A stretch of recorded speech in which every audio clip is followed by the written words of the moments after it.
Alright, this is the robot that myself, Caleb, and Ben have been working on. Okay, this might be a little better environment because the concrete in here is a little smoother. It wasn't very smooth back there outside, so I'm going to try this again. Now, right now, it has two modes. Originally, it was just going to be a robot that drove to a certain area, and then when it came into contact with an obstacle, it would back up and turn around.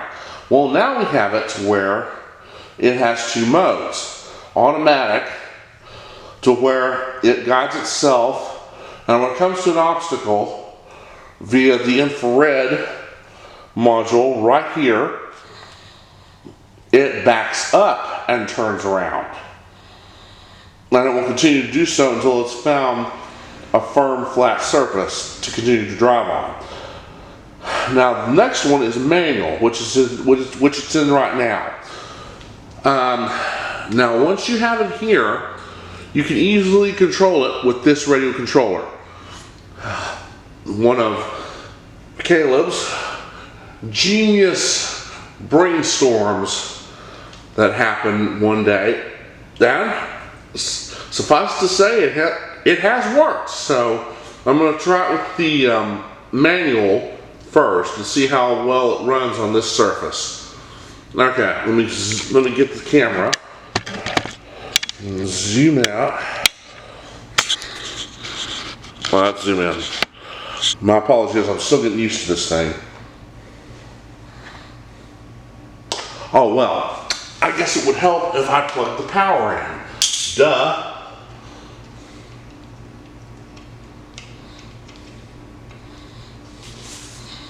There's that. And there's that. Alright. Now let's see this thing go.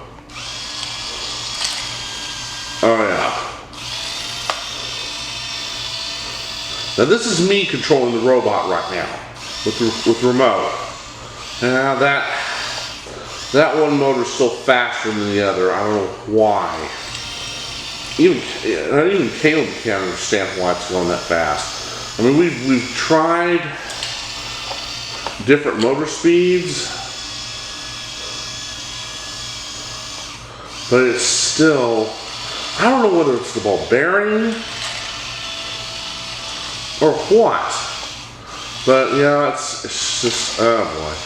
Well, hey, it is doing what it's supposed to do. So I might get some of the other motor drive motors later and experiment. But right now, it's doing what it's supposed to do. Now that's manual mode.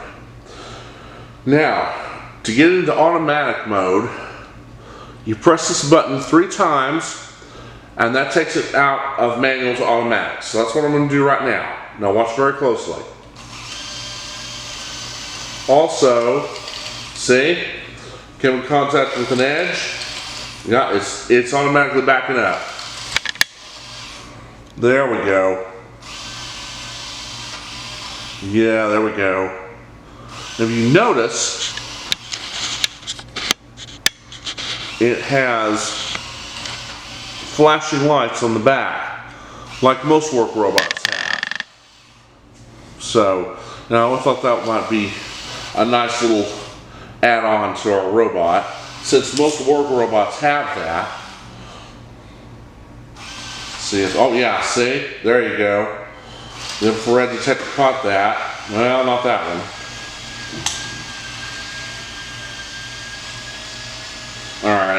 Alright, it's not working. Okay. Pressing this for 2 seconds takes it back to manual. And this is the joys of having it in manual. You can back it up yourself if it's in a tight spot and it can't communicate properly, or if the obstacle isn't in the range of the infrared sensor. Now, I'm going to put it back in automatic mode. 1, 2, 3. There we go. And notice when it's in automatic mode, the lights are always flashing. There we go. There we go. Now it's kind of backing up. There we go. Back up. Back up. Notice the lights are also flashing too. Going after me now. Yeah, you're not gonna. Well, it is backing up. This isn't going very well. But it is working. Alright, let me see if I can. Yeah, it's stuck. Alright.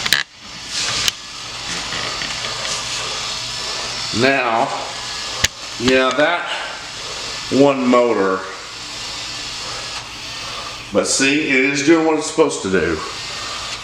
When it comes in contact with an obstacle, it backs up. Well, now it does.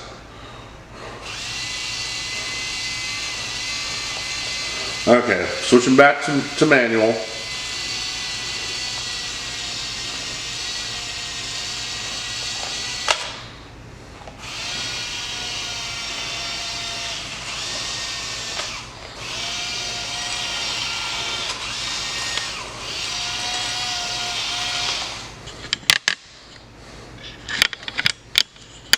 I don't know why it does that, but oh well. Okay, putting back in automatic. Yeah, that. Okay, manual again.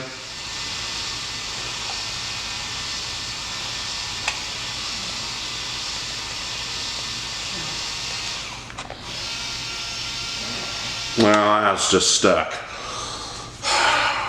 Damn it. Okay, let's see. Alright, let's try this again. Okay, putting it, backing up, and I'm going to put it in automatic once more.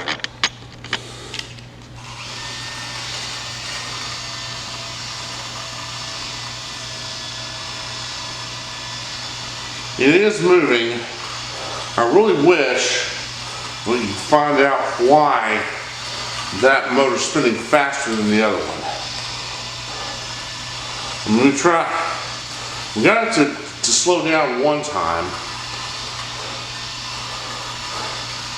Right now it's just spinning in a circle.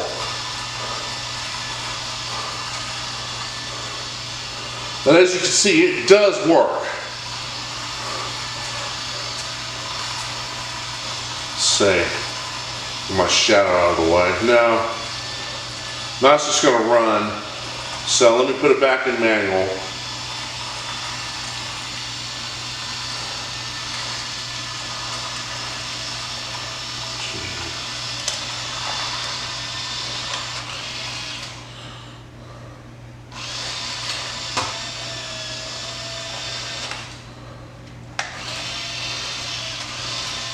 Alright.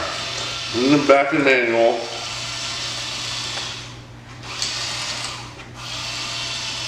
Right now it does do what it's supposed to do. Maybe later I can maybe either myself or Caleb or both of us, or maybe even myself, Caleb, and Ben can figure out what's causing the other motor to spin faster than the other. I mean, we've tried different speed conversions, but yeah, it's not working. I may have to experiment a little further, or we all three of us may have to experiment a little bit, but it does what it's supposed to do. So there you have it. That's the experiment that my team is doing. The detector robot, which you can put in both automatic and manual, and run it by radio control. All right. Thank you for your time. Goodbye.